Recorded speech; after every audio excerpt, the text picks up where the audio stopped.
계약서. 소포를 배달할 때 접수에서 배달까지 모든 책임을 위탁기사가 부담한다고 명시되어 있습니다. 파레트 숫자에 내려오다가 우리도 보지도 못할 물건이 없어질 때가 있어요. 근데 거기서 이제 하나가 없어졌다. 예. 그러면 우리한테 체결이 됐으니까 니네가 책임져라.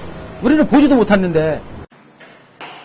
그렇다고 부당한 업무 지시나 처분에 대해 항의하기도 어렵습니다. 계약서엔 우체국이 위탁기사의 교체를 요구할 때는 위탁회사는 즉시 교체하고 이에 이의를 제기할 수 없도록 되어 있습니다. 우리는 뭐 말을 높일 수가 없어요. 무슨 말을 딱 하려고 그러면은 벌써 그래? 알았어. 다음 계약 때 이런 식으로 해버리면 우리는 뭐. 5시 34분. 오늘 배달해야 하는 156개 중에서 이제 95개를 배달했습니다. 배달은 결국 거리에 어둠이 내릴 때까지 계속됐습니다. 오늘 그러면 지금 몇 개나 하신 거예요? 전부 다 해서? 오늘은 한 160개 정도. 160개. 예. 160개 나르시려면 몇 시간 하셔야 돼요? 한 2시간 정도.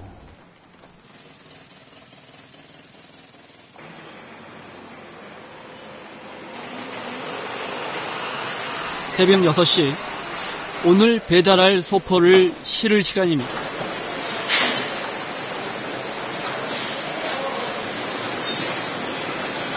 벌써부터 땀이 쏟아져 내립니다. 위탁 택배기사들은 노란색 화물용 번호판까지 직접 구입에 달아야 합니다.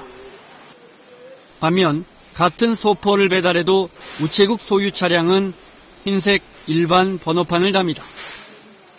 3명이 자기가 이제 이번에 배출받아서 동천안 우체국에서 위탁 택배기사로 일하는 진경호 씨. 자가용 영업 번호판을 달고 하는 걸 신고. 택배 차량 구입은 물론 한 달에 13만 원을 내고 영업용 번호판을 빌려 쓰고 있습니다.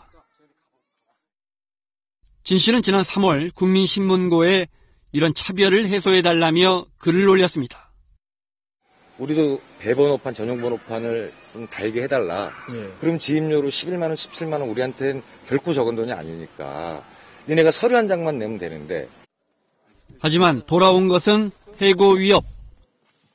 국민신고제한테는 당분간 작정을 하는 거 아니에요? 바꾸셔야지. 직장에서 내일 고발자가 그 정당을 대응 받습니다. 저리 시비를 죽이 나가야지. 고발이 아니에요, 이거는. 그러니까 이렇게 해주면 어떻게 했느냐고 건의하는 거였어요, 건의.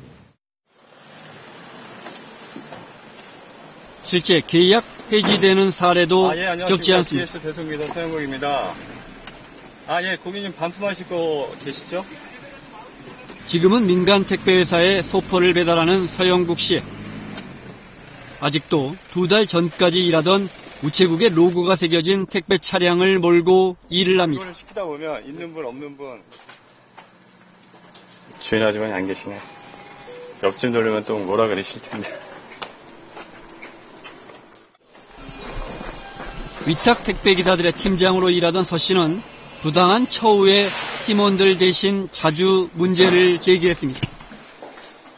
우정부 집중구에서 작업하는데 와서 무거운 걸 다 골라서 우리한테 내려주는 작업을 하고 있다. 완전히 무거운 것만 산더미처럼 쌓여있는 거니까 그러지 마라. 당신네도 왜 그러냐. 지난 7월 서 씨는 갑자기 계약이 해지됐다는 전화 한 통을 위탁업체로부터 받았습니다. 뭐 해고 통지서나 이런 걸 받으셨어요? 전혀 없었어요. 뭐 문자도 안 왔습니까? 문자도 없었습니다. 이 같은 고용 문제나 배달 업무 전반에 대해 어떤 권한도 없다는 게 우체국의 공식 입장입니다. 위탁 배달 기사들한테 직접적인 그런 지시나 이런 거는 그거는 할 이유가 없는 거죠. 지시나 관리도 위탁 업체에서 하도록 돼 있습니다. 하지만 현실은 어떨까? 현장 지시 대부분이 우체국에 의해 이루어집니다. 내가 뭐 지시하면 이런 거다 풀면 신중하게 실장님 알습니다. 그만 한명 전해드리겠습니다. 죄송합니다. 난 이런 식으로 나오세요. 지시는 우체국이 내리는데 책임을 지지 않다 보니 배달 과정에서 문제가 생겨도 책임은 고스란히 위탁기사에게 돌아옵니다. 실질적으로 모든 일거수일투족 제 개수 제한 문제, 중량 문제 모든 걸 다 우정사업본부가 진행시키면서도 그러니까 이런 문제가 불거지면 자기는 아무 관계가 없다라고 뒤로 빼버리는 이런 구조. 지난 6월 말 우정사업본부가 각 우체국에 긴급 중요 사항이라며 전달한 지시공문. 위탁 택배기사에겐 주로 5kg 이상 무거운 소포들을 할당하도록 했습니다.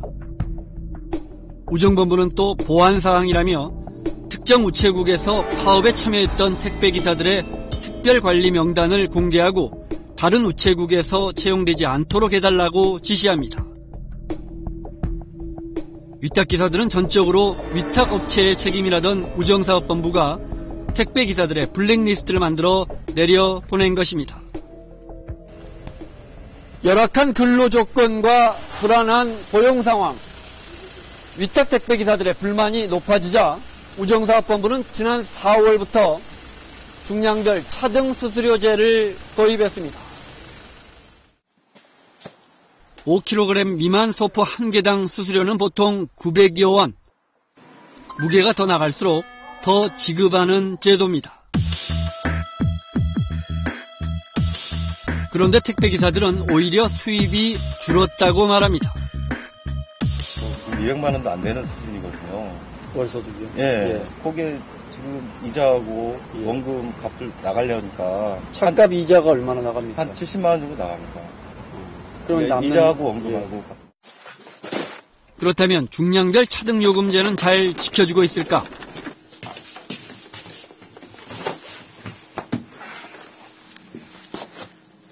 (20kg이) 훌쩍 넘는 소포가 1kg으로 기재되어 있습니다. 같은 내용물의 소포인데도 하나는 20kg, 하나는 1kg입니다. 7박스인데요. 벽 중량 크기가 전부 다 1kg로 되어 있습니다. 무거운 소포가 가벼운 소포로 둔갑하면 배달 수수료도 그만큼 적게 지급됩니다. 우체국이 직접 발행한 송장에는 20kg이라고 표시됐지만 우체국 전산 입력란에는 2kg이라고 입력된 소포. 아예 중량이 적혀있지 않은 소포도 많습니다. 이렇게 안 적혀있으면? 무조건 최저 중량에 준해서 주는 거죠. 상식적으로 이게 한두 개면 그냥 실수할 수도 있고 그런데 이게 너무 많이 나오니까. 그러니까 우리 천안 우체국에서만 하루에 400~500개씩 나오는 거예요. 그런데도 지난 7월 시행된 우체국 공문에는 가급적 중량을 고치지 않도록 권하고 있습니다.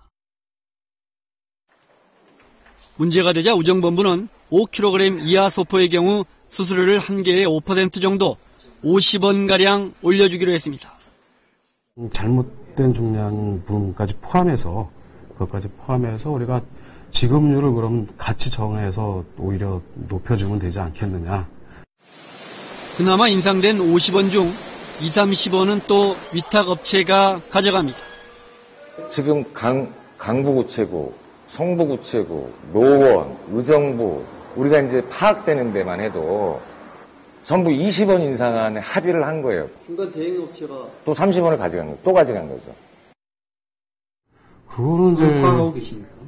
그거는 얘기는 들었는데요. 그건 업체하고 그 택배 기사들하고 관계이기 때문에 저희가 이렇게 저렇게 뭐 관여하지는 않습니다. 인사들 생존권을 보장하라.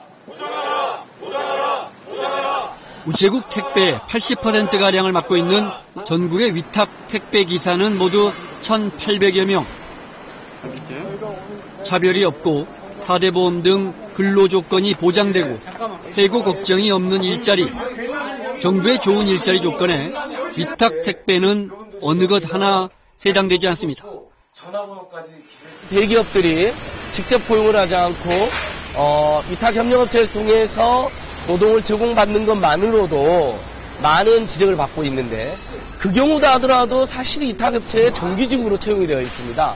근데 심지어 정부기관이 위탁업체의 정규직도 아니고 위탁업체에 또 위탁을 줘가지고